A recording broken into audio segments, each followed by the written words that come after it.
দিদিমণি প্লিজ আমায় একবার দেখা করতে দাও। কেন না, একবার নয়, দুইবার নয়, একবারও না। চলো যাও, হাসো, যাও যাও, কইতাছি বাইরে। আমাকে একবারও যেতে দেবে না? না কৃষ্ণা, না।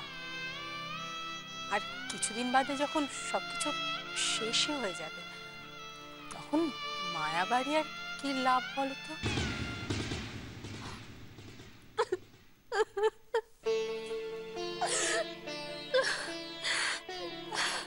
এই ব্যাপার মা, আমি কি এতটাই খারাপ যে ও বাড়ির লোকেরা আমার সঙ্গে এরকম ব্যবহার করলো? একবারও আমাকে অর্জুনের কাছে যেতে দিল না। কে বলেছে আমার মেয়ে খারাপ?